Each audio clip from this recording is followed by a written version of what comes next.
You want to say a prayer before we get started? Absolutely. I have not been feeling in the zone. I need to get into it. Sounds good, buddy.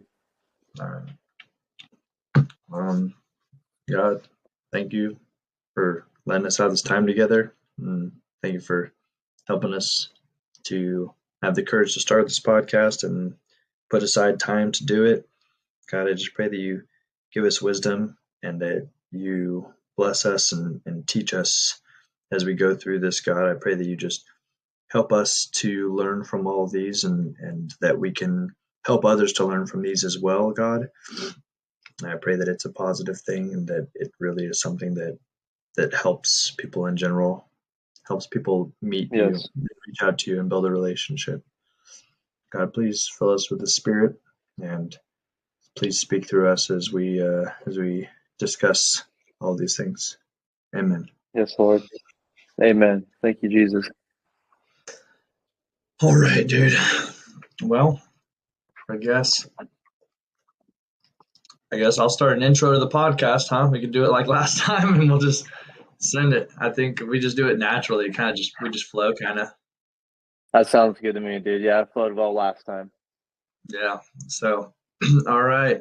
Welcome to the B&B Bible Breakdowns podcast. Ooh, nice. I like that. Yeah. I'm getting wild out here. So, um I'm Brandon Breon. This is Matt Burton and we are best bros. We were both in the That's right. military and we joined together about 10 years ago. Yeah, That's right. just over 10 years ago now, so we're getting old. And we're just two dudes who love God and want to continue to better our lives. We're not perfect, but we're always trying to seek answers, and we figured why not start a podcast where we just break down pieces of the Bible and hopefully help others. So That's right. That's right. we've And not probably been just the saying Bible, also finances and life and whatever, happens to stumble onto our minds throughout yeah, this. But yeah, mainly breaking down the Bible. yeah. We might get off topic. This will be our first podcast. However, technically we did one last week. We just had some issues where the recording got completely deleted, and it went really smoothly too. So we were like, it was our first one. We put in a lot of work, but we did Yeah. definitely get off topic. It all kind of related, but it was good. I think it was good. I think we did pretty well. So That's right. That's right. I don't remember. Um, I don't remember how we opened last time. I think I just was like, I don't know. So this is the B&B Brandon and Burton Bible Breakdown podcast. I'm Matt, and I'm here with Brandon. And Brandon, would you mind telling whoever's listening out there, just a little bit about yourself? You're one of my best friends. You are highly successful in anything you endeavor to do. Right now, you're spearheading CEO of Breon Investing. So would you mind just telling everybody who's listening a little bit about that, what that is? Yeah. So um, I started investing in real estate when I was 19 years old. I got heavily into investing, and this is all because I uh, I got an answer from God. In short, I joined the Navy and I signed up at 18 years old. Originally, I wanted to be a Navy SEAL. I was like, I want to go fight crime. I was like, I really just wanted to help people who were being tortured by the bad guys, so to speak. And that was like what was going through my head at the time. And my mom convinced me otherwise. She was like, no, don't do that. It's going to be a lot of stress on your body. What are you going to do when you get out? You're going to go be a police officer, a security guard. And what if you get injured while you're in, then you won't have a job when you get out. Your body's going to break down on you. And I was like, yeah, but someone's got to do that job. Someone's got to help those people. And I want to do something that is amongst the best of the best. Physically I can do this. And the mom was like, why? Like, why do something that's like the best of the best physically when you could do something that's like the best of the best mentally? And she like convinced me to go be a nuclear operator. There's a power plant in my hometown. Starting pay was like 150K a year. And it was like supposedly a chill job. And she was like, and you're still pushing yourself. You're just pushing your mind instead of your body. And I was like, okay, game on. Well, it wasn't really the job I wanted to do. To be honest, I didn't want to do it at all, but I did it because I was like, okay, my mom's convincing, and it'll appease her, and it will be a good job when I get out. It'll be a good Yeah. career. I can provide for a family, and well, shortly after I'd signed up, my mom ended up passing away, and then about 6 months in to the Navy, the power plant announced that we're shutting down. They said, hey, we're not renewing our operating license. We're shutting down. I was just distraught because that was my whole career. Like, that was my whole career plan. And so now I was stuck with like a 6-year contract of being in the Navy, doing something I absolutely hated, with people who were just super mean, dude, and critical. And I was just like not accustomed to that. I really was like, I was from a loving family, and now they might have been hard in some ways, but emotionally they were very loving. And so going from that kind of background to a military background was extremely rough. And it just wasn't something I wanted to do. So I just started praying, man. I was distraught. I had my mom gone, and she wasn't able to reassure me. The power plant announced they were shutting down. I had no career path afterward. And I was like, I got the next 6 years of misery, and it's all for nothing. Like, these first 6 years of like such importance, in your young 20s are going to be just gone, obliterated. And I was just depressed over it. So I started praying. I remember I was in my barracks room, and I was like, God, please help me. Like, I don't know what to do. I don't have a career path. Like, give me a sign, give me a plan, please. Like, just give me a solution, because I don't know what to do. And dude, out of the blue, I just get a call. Hey, my name is blah, blah, blah from blah, blah, blah Realty. And I'm not giving the names because last time I did, and I realized I was probably going to have to edit that out. I thought the dude was a scammer, I totally thought he was a scammer. And he's just like, he was like, well, are you looking to buy a property? And I was like, I don't know who you are. Like, why are you calling me? He's like, I'm just a real estate agent. This is my job. And I was like, well, I don't even know how you got my number. I was looking for places to rent when I moved out of the barracks, but I guess I was looking on like Zillow or one of those platforms, and he got my contact info, and apparently thought I was looking for a house. So he called me, and I was like inquisitive though. So I was like, okay, well, let me ask some questions. Like, I'll vet this guy, make sure he is who he says he is. I don't know what he's talking about, but, I was like, yeah, sure. I'm looking for a house. What you got? Let's see what you got. And he was like, well, what kind of house are you looking for? I was like, one that is going to rent out for more than the mortgage, so that when I eventually leave this duty station, it's not like I'm not just losing money on it every month. And I was like, I guess a good investment. Yeah, a good investment. And he was like, I've got just the property for you. And I was like, oh gosh, he's a scammer for sure. So I showed up. I met him the next day with my buddy. We brought a baseball bat because we were like, this dude's gonna rob us. Even though we didn't like have any money on us, we were just like some teenage dudes. Like, I was like 19 years old. But anyway, so we met up with the dude. He showed me this duplex, and dude, it just penciled out. It was like one side, it was a 2-bedroom on one side, a 1-bedroom on the other. The mortgage payment at the time, the house was only $102,000. I got it at 3% interest.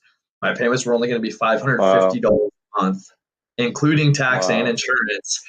And as I was there looking at it, a lady drove by and was like, hey, can I rent that unit? And I was like, I don't know. I'm trying to buy it right now. And I was like, how much can you pay? Like, what, and she was like, it's like $650 a month. And I was like,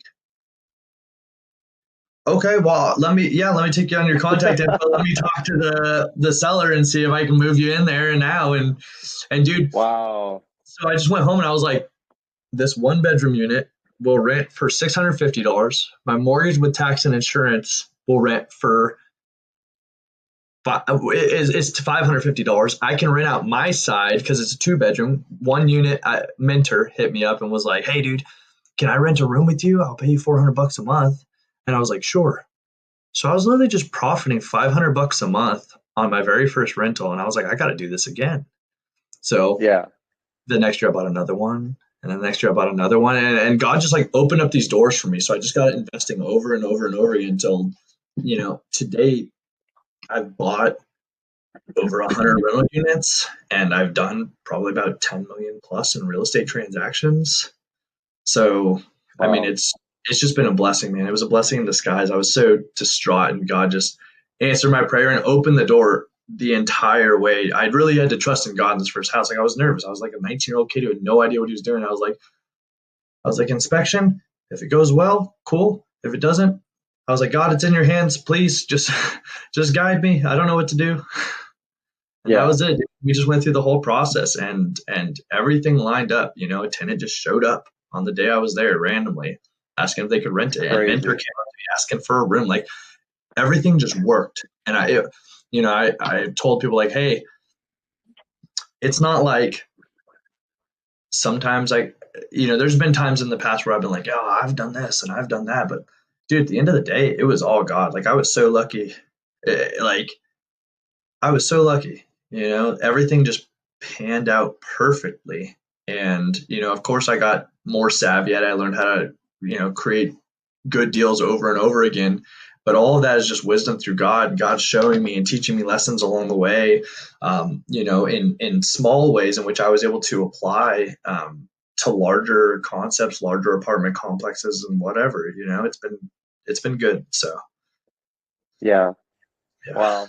So to recap, Brandon, you're an amazing human being, and I love you. And you're very generous, not only with, I mean, like possessions, but with your time and with your knowledge that you've learned. You're always wanting to teach.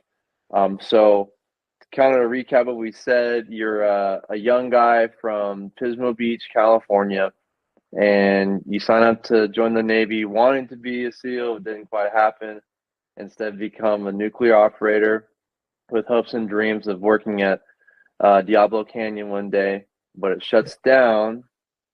So you're like, okay, what am I going to do? And then just all these crazy doors start opening up, beginning with a random phone call. Something that's cool is that I didn't know last time we talked, we didn't discuss that you're at a showing and literally your first tenant is just driving by, So weird. and that is crazy. That's insane. I've never heard of that. Just even So more coincidence, yeah. She moved in before I even bought the place. I like worked it out with the seller. I was like, just let her move in, please. That way I'm collecting rent as soon as I move in and make it easy for me. yeah, It that's was crazy. insane. So what really stood out to me about your journey though is that it sounds like throughout the entire process you were very much in communication with God and just talking to him and working through it and just trusting. It sounds like so many times you had to just, here it is, like I trust you with my life situation. Um, so that's so cool to hear, man, because now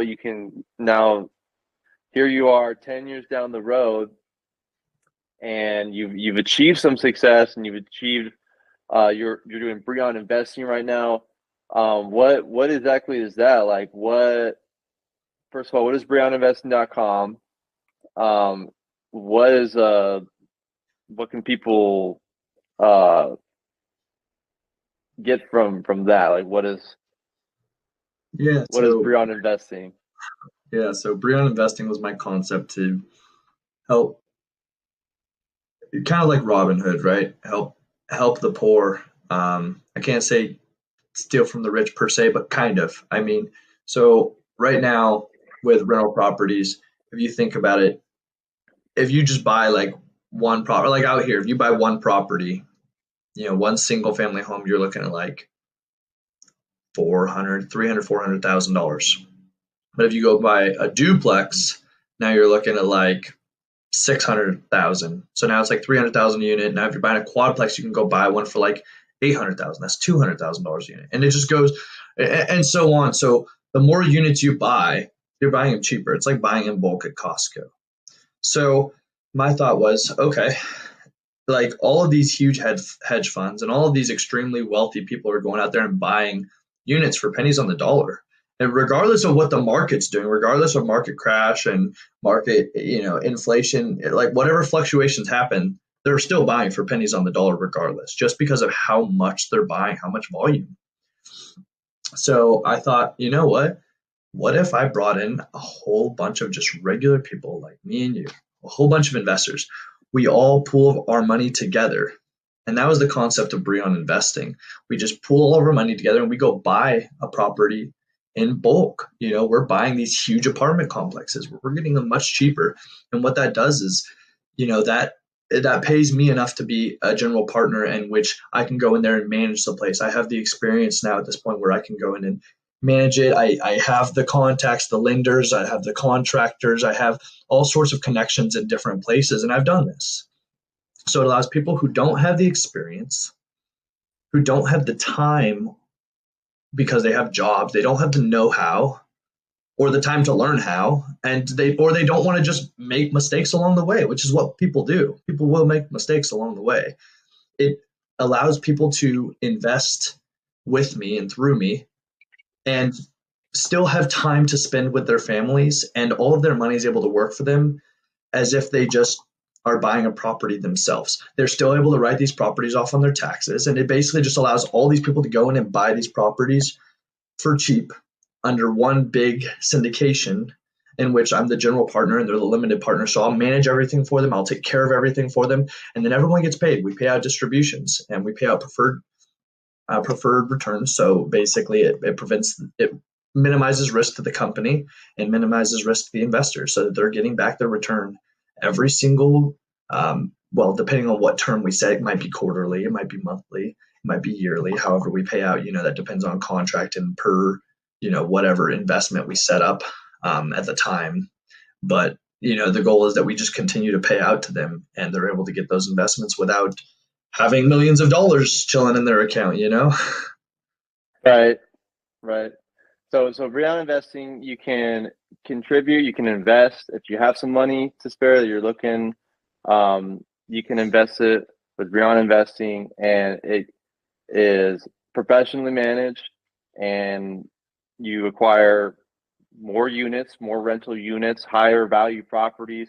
So you get the units for a better deal. And so you basically get more bang for your buck. You have more units there, and you're professionally managed. So you're in good hands. If anyone wants to check it out, breoninvesting.com, you can go on there and you can see kind of the portfolio that you're working with, that Brandon's built up. So very proud of you, buddy, for doing that. And I support you 100%. I think last time you mentioned, and the heart of it is to enable less privileged folks to go and invest and still, get a piece of the pie, right? Get some of the wealth that's out there without having to have the huge barrier of, having all this money that you need up front to go and buy right, that's the most difficult these larger part. properties with. The most difficult part for everyone is to get started, right? Because most people don't have the capital, they don't have the time, they don't have the know-how. It's just too scary, right? Who's going to jump into that? But if you have someone who's been doing it, they've been making money, they have experience doing it, and you don't have to throw in like this huge down payment. You just throw in, whatever you've got. That money's working for you. And it just, the goal is that regular everyday people can just go out there and invest. They can make the money work for them. And our slogan, which Wade coined, he came up with it. It was Breon investing, our profits in your pockets. I was like, dang, that's good. Nice. Yeah. So anyway, dude, I like your recaps. I'm not very succinct with my words sometimes. So no, definitely. And it's just good to repeat a lot, right? Like Breon investing, like this is to get the name out there so people are like, oh, what are they even talking about? Yeah, just by saying it a few times, Breoninvesting.com. Go check it out. that's right. But yeah, totally, dude.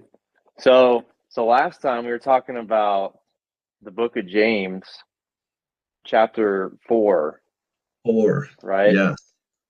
It was four, I think.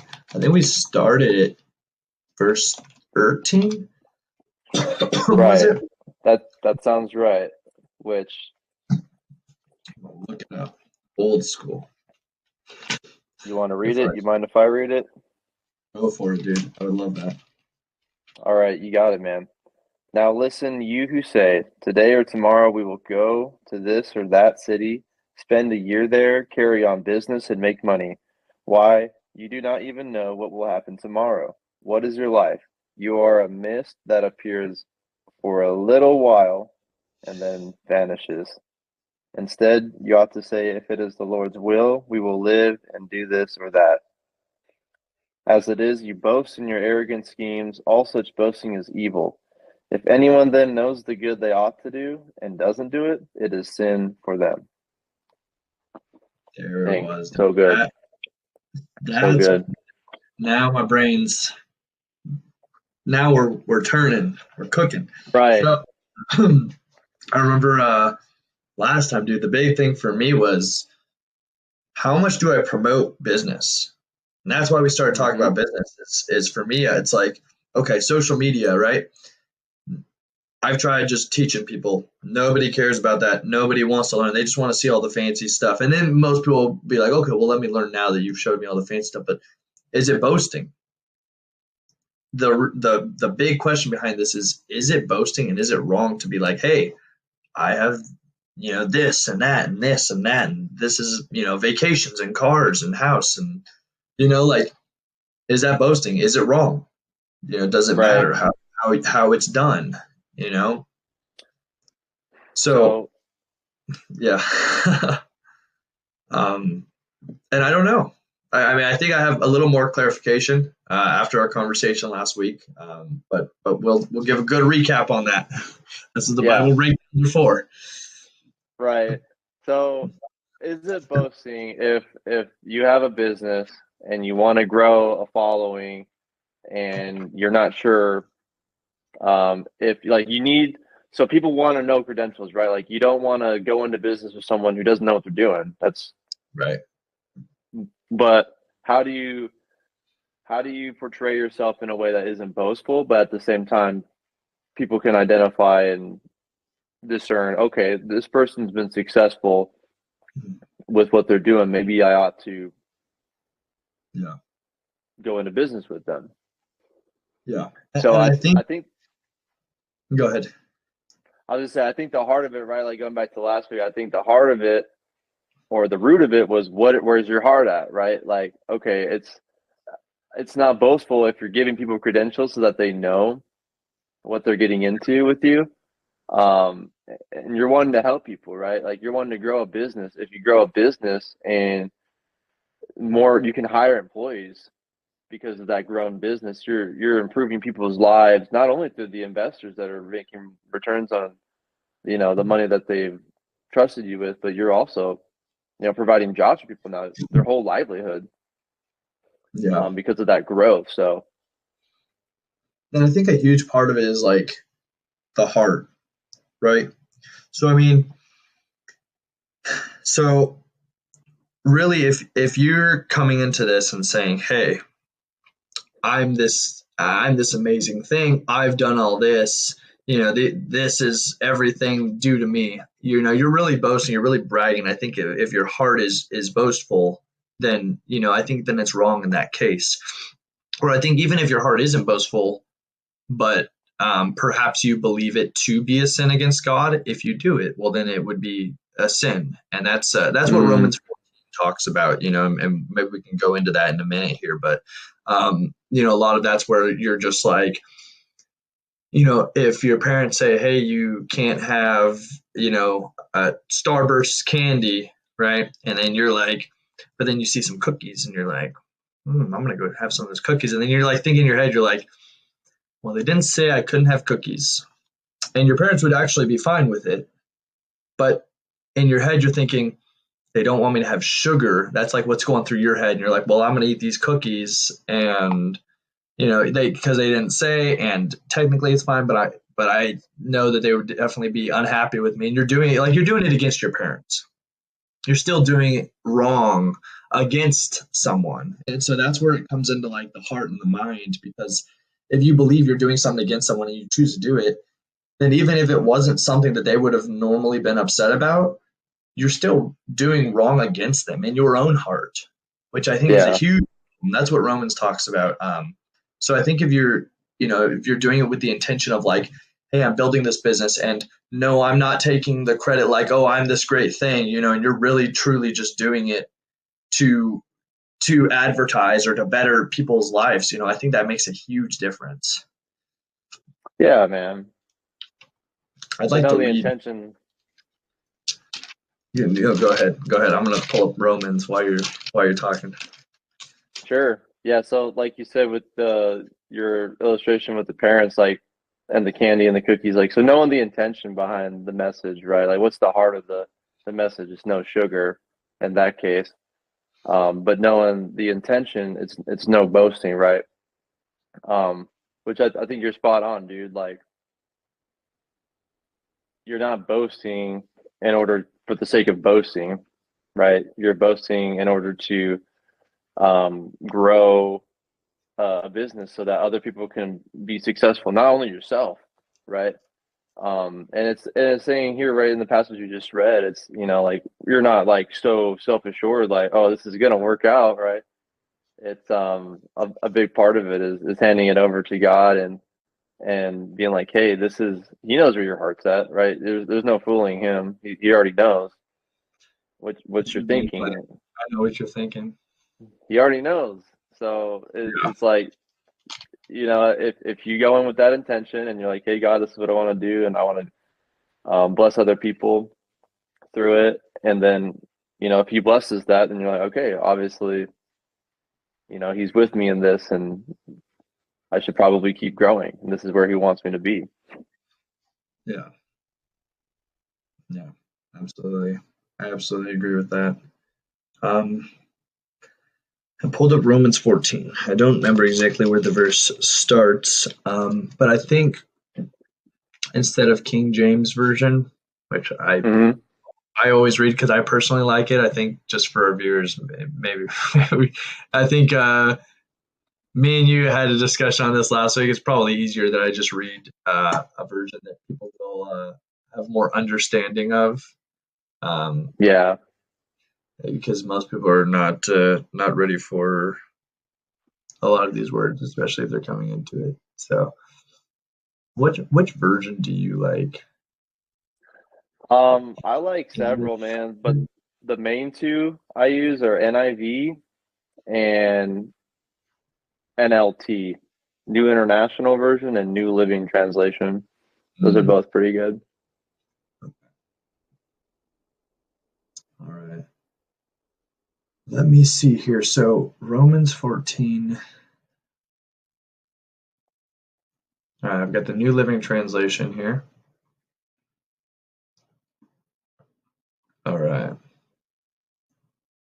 So it just starts right there, Romans 14:1. So it says, accept other believers who are weak in faith and don't argue with them about what they think is right or wrong. For instance, one person believes it is right to eat anything, but another believer with a sensitive conscience will eat only vegetables. Those who feel free to eat anything must not look down on those who don't, and those who don't eat certain foods must not condemn those who do, for God has accepted them. Who are you to condemn someone else's servants? Their own master will judge whether they stand or fall, and with the Lord's help, they will stand and receive his approval. In the same way, some think one day is more holy than another day, while others think every day is alike. You should each be fully convinced that whichever day you choose is acceptable. Those who worship the Lord on a special day do it to honor him. Those who eat any kind of food do so to honor the Lord, since they give thanks to God before eating. And those who refuse to eat certain foods also want to please the Lord and give thanks to God. For we don't live ourselves, for we don't live for ourselves or die for ourselves. If we live, it's to honor the Lord. And if we die, it's to honor the Lord. So whether we live or die, we belong to the Lord. Christ died and rose again for this very purpose, to be Lord both of the living and the dead. So why do you condemn another believer? Why do you look down on another believer? Remember, we will all stand before the judgment seat of God. For the scriptures say, as surely as I live, says the Lord, every knee will bend to me, and every tongue will declare allegiance to God. Yes, each of us will give a personal account to God, so let's stop condemning each other. Decide instead to live in a way that you will not cause another believer to stumble and fall. I know I am convinced on the authority of Lord Jesus that no food in and of itself is wrong to eat.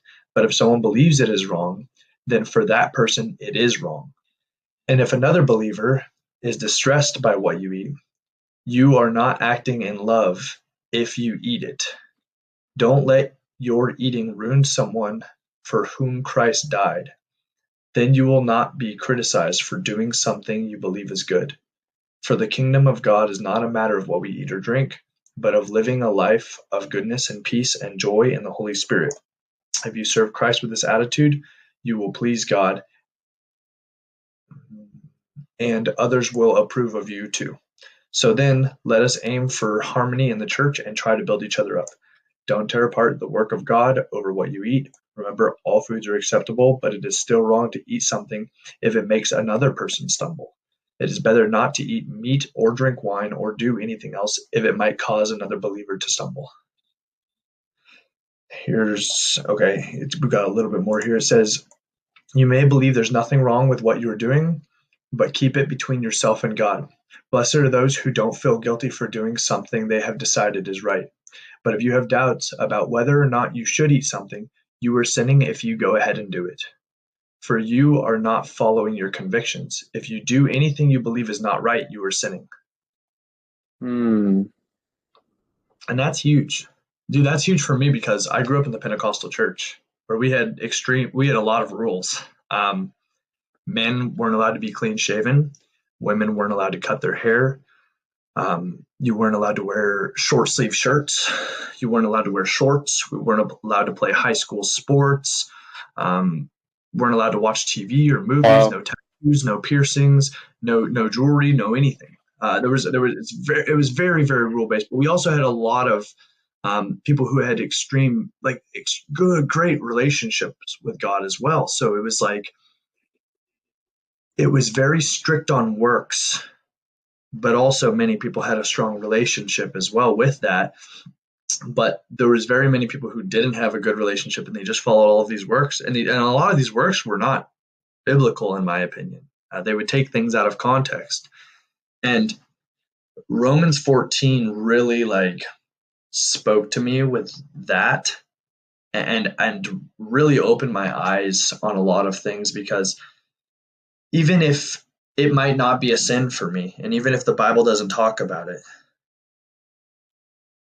then it's something that maybe I shouldn't do in front of others who might view it as a sin or might be privy to going and doing that thing. Maybe for me it's like, oh, well, I don't think smoking weed is bad or something, right? I'm like, I don't think there's anything wrong with smoking weed. It's not in the Bible, so I'll smoke it, right? But if I'm smoking it and I tell other people in the church, hey, there's nothing wrong with this, doesn't talk about it in the Bible, and they start smoking, but they believe it's wrong, and I want them to sin against God because of their belief in their heart that they are sinning against God, and they're choosing to do something that's against God. Now I'm causing them to sin. So that's why I think it's very much like, how are you doing it? And you really have to be cognizant of that. It's not black and white on a lot of those things. It's, if I feel that it's wrong and I choose to do it, then I'm doing wrong against God, but also I could be causing others to sin, even if I'm not doing wrong against God. And even if I feel like it's okay, I got to be, careful of others. Mm-hmm. That's good. That's like the one thing I take away from that is that there are going to be these gray areas, right? Mm-hmm. And that was cool that you read through it, and so that the Bible is not going to be exactly clear on everything, right? And it sounded like from the reading is like you have to kind of determine, given your own morals. Like some things the Bible is very clear on, right? But not everything. Um, so yeah, you're gonna have to make those judgments and those decisions for yourself. And the most of what I got out of that reading through Romans 14 was that whatever it is, we want to be living in harmony with one another and not causing others to stumble. Like you said, I think there was a little passage about keeping it between you and God, right? Like, hey, I think this is right. And I mean, if you have like a moral breakdown and you're like confused, like obviously you should talk to people you Yeah. trust, good godly people you trust to, shepherd you and help you in the right direction. But most of all, you have to live in harmony with one another, even if there are others that, like, that are sinning and it. I mean, the Bible says to correct them gently, right? Yeah. And I mean, it does talk about like you shouldn't be judging other people for doing something that like you shouldn't be judging other people, period. You know, technically you can't judge people. That's another misconception. I could jump all around the Bible, but it talks about you shouldn't be judging people. If some people are like doing this one thing and you're not, but it's not like if it's not an extreme biblical principle and it's not something that you are properly doing right and they are doing wrong, then there should be no judgment. Now, of course, the verse in the Bible that everyone likes to pick apart is like, thou shalt not judge. But they don't realize Mm-hmm. that it's followed by, like, you should not judge someone who has, like, I don't remember the exact words, but it's like, that has a speck or a little wood chip in their eye when you have like an entire log within your own eye. Like, don't sit there and judge other people when Yep. you're doing it yourself. It doesn't say, like, you shouldn't judge people. Like, judging isn't Yeah. like in and of itself wrong. Like there is some sort of judgment Yes. that you keep people accountable, but it doesn't mean like Yep. you should just judge people for everything that isn't something you should judge people for in general. Like if Yep. someone smokes weed or maybe drinks or things that aren't like about your relationship with God and how you treat other people, then you shouldn't be judging people for that. Right. Yeah, dude, So absolutely agree. Because we're gonna, make judgments. Like we're human beings. We literally have judges. It's like profession, right? Like we need people to judge other people at times. Like, yeah, you did something very wrong, and I need to sentence a judgment for what has happened.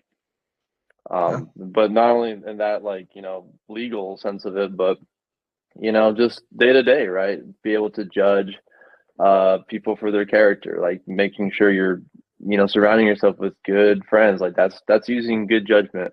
So I 100% agree with what you said. It's not judge, not like don't ever like try and judge people. It's you take the log out of your own eye, right? You see clearly what's going on around you, and you build the sense of being able to judge. You build that skill, and then you can use it effectively. yeah, and then really try to help people. And I think it's about the heart too. Like if you're just going around being like a Pharisee and just being like sinner, Mm-hmm. like Yeah. what good are you doing? Like you're not gonna like you're just gonna cause a bad taste in everyone's mouth. One and two, like where's your Yeah. heart at? I think that's the most Right. important thing. Where is your heart more than anything? I think that's the most important thing of the Bible. It really describes God and Jesus like through love, and people just don't understand that love is extremely important, and the heart is extremely important. How you feel about things and how you think about things, like your intentions, go so far.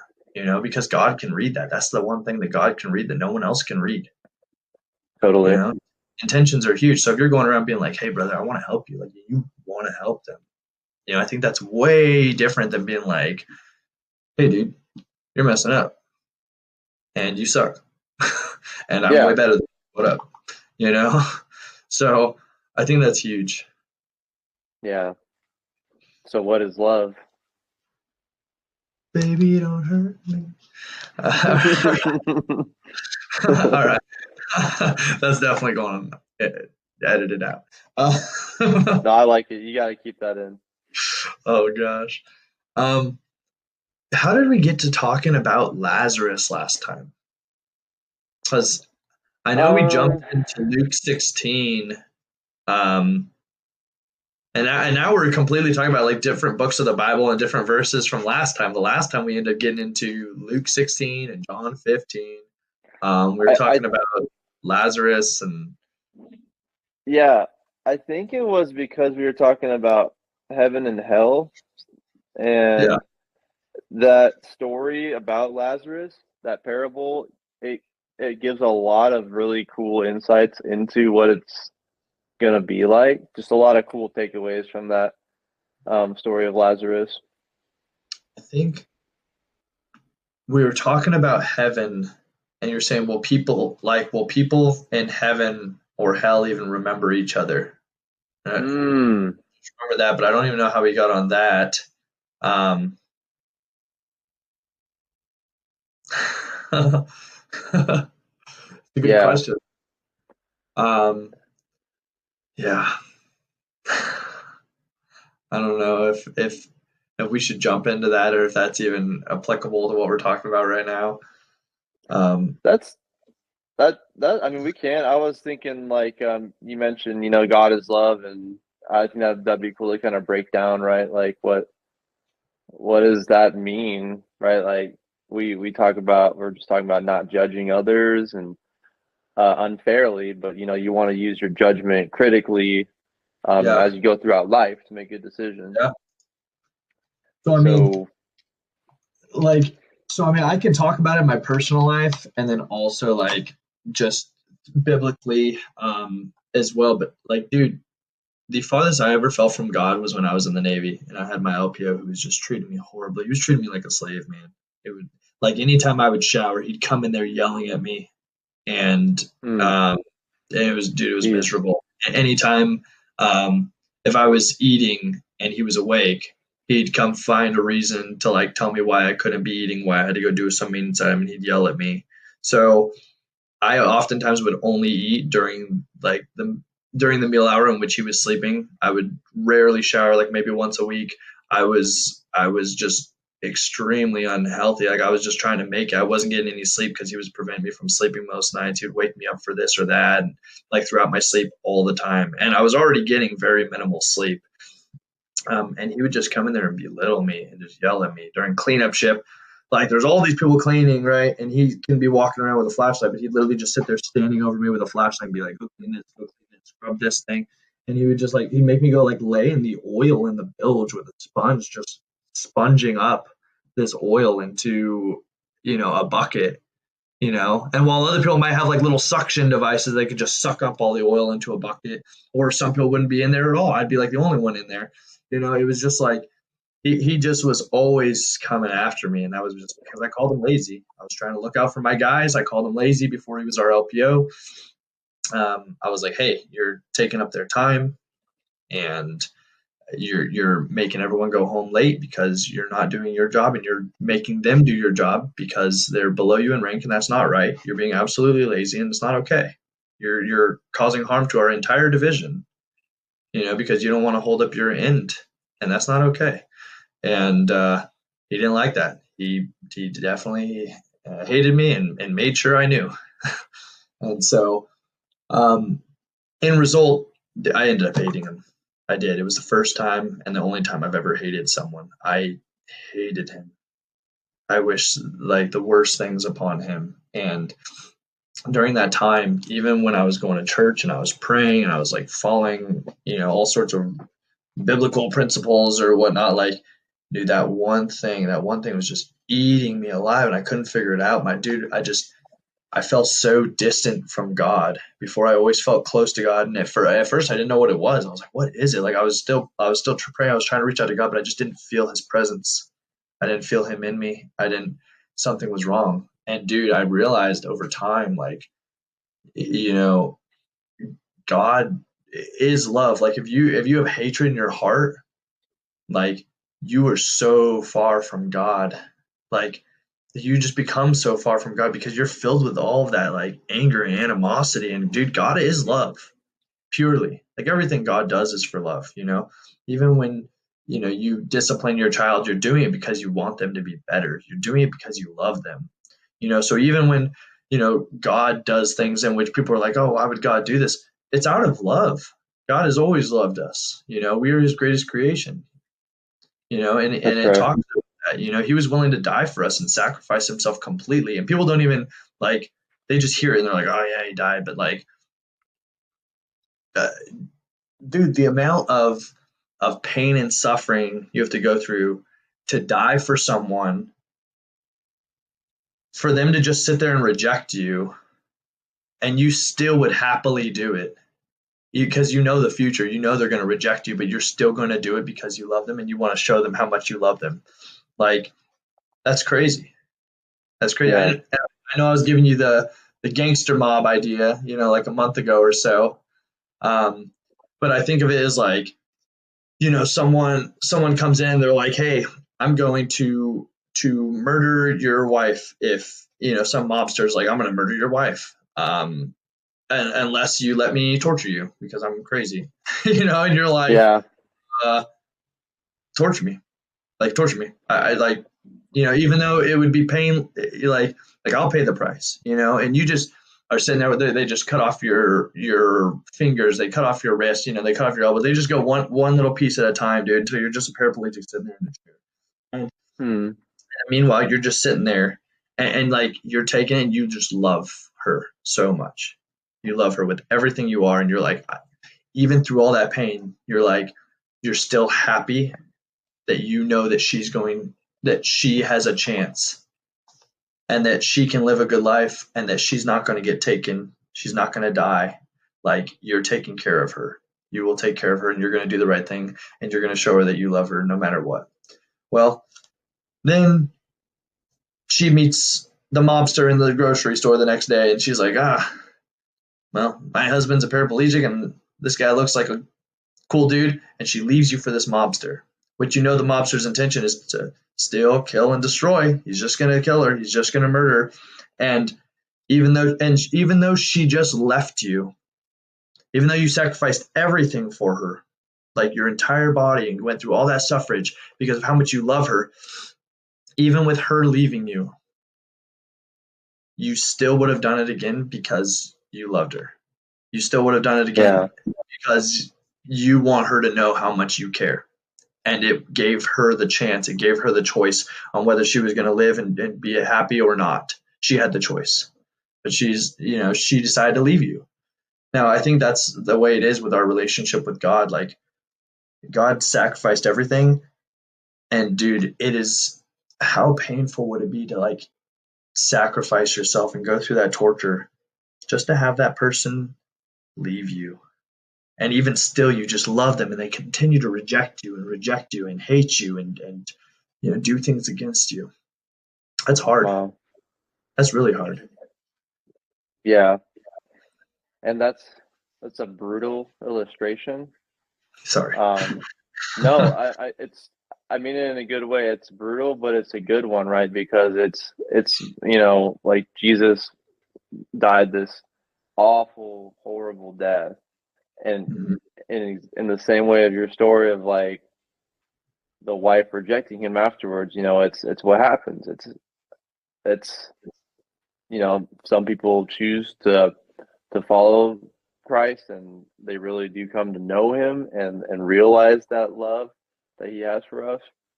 And it's so good and it's so apparent and it's so crazy once you do realize it. It's like, yeah, like you said, like, wow, he really put up with all this suffering willingly knowing what was going to happen further down the road.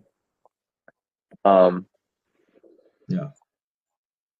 so I wonder why. I wonder, like why so brutal, right? Like why the cross? Why was that the way that, because God, he could have done anything, right? He could have saved humanity however he saw fit. Um, so I think it I don't had know to the be. answer. I think it had to be that way. I mean, Yeah, if God just died a normal death, or if he just made a little sacrifice, we'd be like, whatever. Humans would look at it as whatever. We'd say, okay, well, I mean, he didn't really do anything for us. And I think him making such a sacrifice.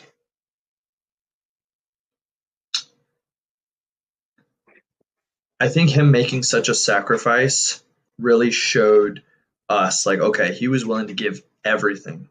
He was willing to give his life. And when he was a perfect man, he had done nothing wrong. And even though he could have gotten out of it at a moment's notice, Yeah. right? He could have had angels Yeah. save him. He said, no, I'm going to do this because I want you guys to see how much I love you. I'm willing to be fully man in the sense where I will feel this completely. Even as a God, I'm willing to come down to a human level and just experience the most brutal torture just to show you how much I love you. Because, giving us everything, we're like, oh, whatever. He gives us manna. He gives us food. He gives us house. He gives us this earth. He gives us animals to eat. He gives us fruit and vegetables to eat. We take it all for granted, right? What else can he give us?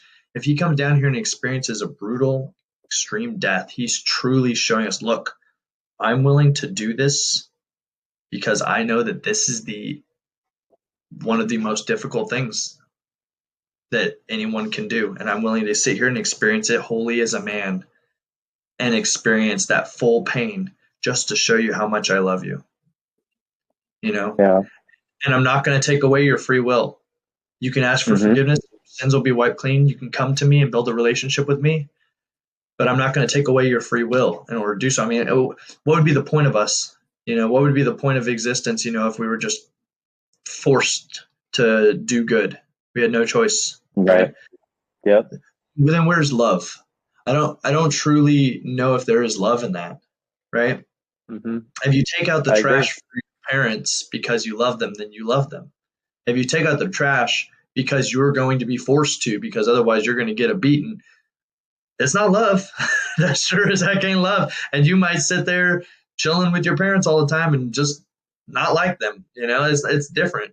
So I really think that, the whole purpose is that we still have the free will to choose whatever we want. We can choose a life of love, and we can choose a fulfilled life with God, or we can choose to be against him. And I truly believe that God is, like, love is the most important thing. And I pulled it up while we were talking, but, in Matthew 22, 36 through 40, this is where Jesus talks about the two commandments, right?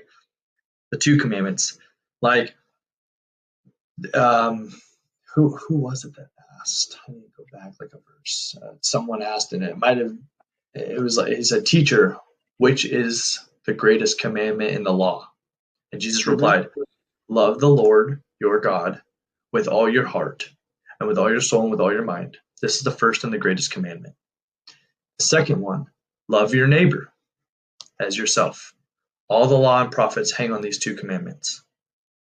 That's it, man. He doesn't, like, it's not strictly rule based. It's like, love everyone, love your friends, love your family, and more importantly than that, just love strangers. Love people, care about them. Like, how much stress would we have to deal with in the world if everyone just loved each other, right? If people loved each other like they loved themselves, we wouldn't be sitting here broke all the time, because people wouldn't be trying to steal money from, like, the rich, the elites wouldn't be trying to take money from the people because they would care about these people. They want to help these people. Money would be distributed evenly. People would work together as teams because they love them. They love everyone else. So I truly believe that, that is the utopia that we'll never get to experience here on earth, because people just don't have love. They have hatred. So what do you think it looks like to love God with all your heart, soul, and strength, and love others as yourself? Like, what do you think it looks like to live a life where you truly make those two commandments like the root of your operating system? Well, when you love God, those two go hand in hand, right? If you love someone, you're going to want them to go to heaven. You're going to care about their afterlife, because this life is minuscule. And I know we've talked about this before. This life, in an entire lifetime, imagine 1 second that you experienced 5 years ago. You're not going to remember that 1 second. Well, this lifetime in comparison to eternity is even smaller. You're not going to That's good. remember this. You might That's good. remember it like you remember that second, but you're not. Like it is so minuscule. And so for people who don't understand, they're not outside, Mm, they're not outside that, you have to bring that light to them and say, hey, look, that's eternity. You're going to mm-hmm. lose out on eternity. It's the same way as I come to my friends and I say, hey, look, invest this money and, Yep. invest this money now because, you know, yeah, you might be able to go buy whatever with that right now. You might be able to go party right now or enjoy this year right now. But guess what? In 10 years or 20 years, you're not going to be able to spend that time with your kids because you didn't invest. You're going to be Yep. stuck working two jobs just to make ends meet. But you're investing now so that you can have a good time with, like, you can provide for your family. You can spend time with your kids. You're not going to, like, I'm looking out for people's future. Well, even more so, biblically, we should be looking out for people's futures. Like this is the whole point of us doing this Yeah. podcast. Teach people, right? Like it's for me and you to learn as well, but for us to like Mm-hmm. really help people and teach people and lead people to God, not because we're perfect. Like, I make mistakes. I know. Lord knows. Not everyone knows. Yeah. I make Same mistakes, here. Same and here. at the end of the day though, I want to help bring people to God because like it is eternity. It is eternity, and if That's they true. don't know, they're not going to know. And to love God with all of our heart, and to love people with all of our heart, people live selfishly. They love themselves, right? Almost everyone lives selfishly. But for the most part, I would say a lot of the world, even if they say they're Christian or Muslim or Buddhist or whatever, most of the world, their God is themselves. And when you live like that, you don't care about other people. You don't care about, like, you're not thinking about this winter storm that we just had here in Oregon and all the hobos that are out in their tents chilling on the sidewalk in 15-degree weather. You're not thinking about them. You're just thinking about, like, oh, well, I just need to make more money or this or that. Like, dude, go help people. Absolutely. People are out there suffering. And you got to love people, bring them to God. And you got to love God. Like you gotta be here with him, not just following his rules. Yep. I think that's huge. Everything 100%. is like, you could have a kid who takes out the trash for you, like we talked about. Back to the trash parable, so to speak. A kid can take out the trash for you and be like a grumpy little dude about it. He's like, like disgruntled, but he's taking out the trash. Or you can have a kid who's Yep. like, you don't even have to ask him. He's just like, I love you. I'll take out the trash. I love you, Dad. Like you'd be like, dude, come here to me. You're coming to heaven. Come on. Like you're coming Yeah. right in. The other one, you're like, dude, get out of my house. I can't wait till you're 18, You know what I'm saying? I'm telling you, the Lord's up there and he's like, bro, I can't wait till you turn 18. Not like that. He wants us to be with him. He wants us to love him, and he wants to love us. So I think Yeah. that's huge. I think how we act. I think our heart is the hugest part. Yeah. That's so good, man. And what you said about the 5 seconds or the second in our lifetime, that's like what our lifetime is going to be in the perspective of eternity. I think that's what got us thinking or talking about last time. Will we Yeah. recognize each other in heaven? Will we remember this life? Will we remember this life? Exactly. Will we remember the bad things that happened to us in heaven? Because if heaven's perfect, how are you going to have bad memories, right? Like, you know what I'm saying? Then let's jump into it. When we die, are we going to remember this life? Are we going to remember Earth? Are we going to remember everything that happened? Yep. And last time I was like, I didn't remember. I was like, was Lazarus the good guy or the bad guy? I couldn't remember exactly. But Burton is extremely genius. He knew like the book of the Bible. He knew the story. He knew the dude's names, and I was like, oh gosh, okay, well there we go. So we can pull it up. I got it written down now. I'm out here taking notes. But it was Nice. Luke 16, verses 19 through 31. I don't know if you want to read it off. You're probably better reader than I am. I'm a little slow poke when I'm reading. You did pretty good. You did really good. with Romans, dude. I heard every word and understood. Well, thank goodness, because I didn't. I was getting confused in there. No, that was actually really cool that you read that, because that last line about what was it? About If like, you know the yeah. like judging your brother, or are we talking like where you're like not It was doing? like it was kind of like the opposite of the James verse where it's like if you know the good you ought to do and you don't do it, that's sin for you. So like how that Exactly. says that in James 4, but then in Romans it's also saying what was it? Everything that does not come from faith is sin. Bro, and that's where it's at, man. Like if you, so for example, right? And this is where it connects to love too. Like, dude, everything is so interconnected within the Bible that people don't see. If you're like sitting there and you're thinking, wow, those bums out there are cold. I have a whole bunch of Mm-hmm. blankets. I should take it to them. I should show them this love. And you're like, nah, dude, you're sinning. Straight up. Mm, I don't even care. I'll just call you out. You're sinning. You're doing wrong. Like if you love people with all your heart, if you love people as you love yourself, dude, if you were that dude freezing, you would wish that someone would come by and bring you blankets, bring you a little cake, oh, bring you. dude. You're not loving people that Yep. way when you're just like, nah, I'm just gonna sit here and scroll on social media. Whose needs are more? Your needs to just sit there and lay in bed when nothing's going on in your life, or their needs when they're sitting there struggling, man. So to Yeah. love someone, as you love yourself, people don't even like think about that in the same way. But dude, that's huge. That's absolutely huge. And to not do it, to not love them, yeah, you're sinning. You're absolutely sinning. If Yep. you know you should be doing something and you choose not to do it, then you are sinning. Now, there's things, if you smoke weed and you're not harming anybody else, and because you're clearly like, if you're smoking weed and you're not doing wrong or you're by yourself. So I'll give an example. This one's going to be controversial. Actually, this will be the hit.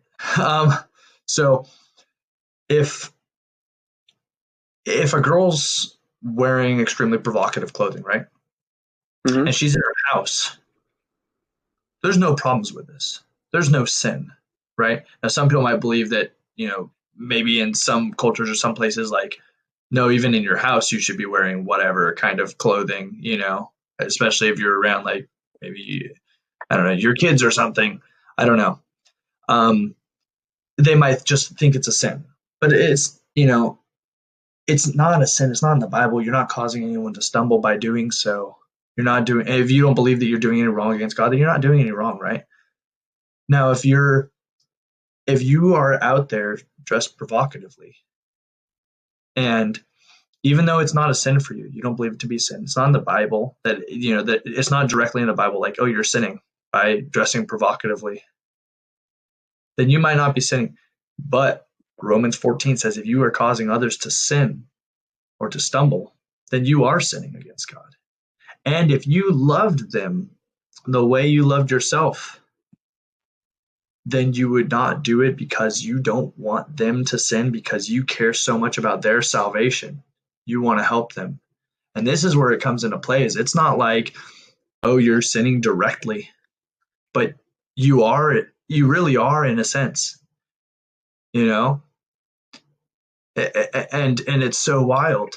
And that's a controversial topic. That's something that people aren't going to want to talk about, right? I don't want to talk about it. This is the kind of stuff that would get backlash. But dude, it is true. Like whether and you can say, oh, well, they're at fault. Dude, it doesn't matter who's at fault if you just love everyone.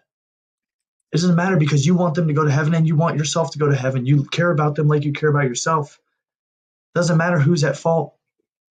We just all want to do the same thing and work in harmony. Like it talks Yeah. about in Romans 14. You want to be in harmony. You don't want to cause others to sin, and you don't want to sin. Do it in private. Yep.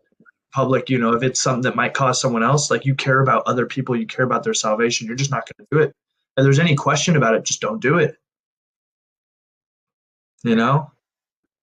So, and That's a that's good another point. concern for me, right? If I'm sitting out there posting cars and houses, there's someone who might look at that and say, oh, I want to make money.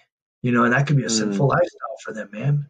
And that's where I have to be yeah. very cognizant. Like, okay, even if my heart's right and I'm not boasting and I'm doing the right thing, would I be causing others to sin by posting that kind of stuff? You know, unless maybe it's coupled with a, hey, these kinds of things are not important. God is what's important. But how do you do that and pitch a business? It's not an easy thing to do, and I don't want to cause someone else to sin, even if I'm not necessarily doing anything wrong or anything like biblically immoral. I could be in essence. So you just need to be very cognizant of those things. Yeah, for sure. That's a good parallel too between those two examples, of like a woman dressing provocatively and like, should I be posting these things in order to, grab people's attention to my business? And again, though, I think it kind of boils down to like the root of it, right? Like, what's the intention behind both of these things? But then there's that part of it, right? Like, what is the intention? Like, why is the person dressing the way that they are? Why is someone posting what they are posting? But then the other half of it, like you can't control what's going on the other end, right? Like, True. you it's still up to the man to have the self control to not, act inappropriately when he sees a certain woman walk Absolutely. by, regardless of what she's wearing. It's on the man to Men can get have that turned self on. control. What's that? I think because men can get turned on by anything. Jebediah could see Mary's ankles and say, oh, "You're finna catch a blessing." No, Dude, yeah, man. And like, and yeah. dude, like, and so that's why it's so hard to tell. It isn't black and white always. There is gray, and I think the intention's the most important thing, man. Where is your heart at? Are you caring about people? Are you Yeah. thinking about people? If you're thinking, oh, this is going to cause these men to sin, and you're going out there and doing it. If you're going to church wearing something, and you're like, oh, they're going to be checking this out, like they're going to be lusting for sure, and you're choosing to do it. I think then right in your heart, that you're causing others to sin. But I think if you're like just going out there and you're just dressed a certain way and you have no ill intentions, you're not looking to get lusted after, and you're just being yourself, and your intentions are pure and truly pure, right? You can say whatever you want, but only God's going to know your true intentions, Hmm. and you're being a good person in general. Then if people take whatever and do wrong with it, then that's on them. You're not doing Yeah. wrong and you're not choosing to make sin against God, then I think it's about Right. the heart, man, more importantly than anything else. And that's where you really have to decipher this Bible, and really break it Yep. down. Absolutely. And it's something special. It's such a powerful tool that God's given all of us from birth is our conscience, right? And it's like, and you'll feel it on your conscience. The Holy Spirit, if you're a believer, you'll feel those promptings, those convictions. But even if not, like, we all have this conscience, right? And like, we know, like you said, your intentions of what you're trying to do, and it's just within all of us, man. Like, we know when something's maybe not exactly right.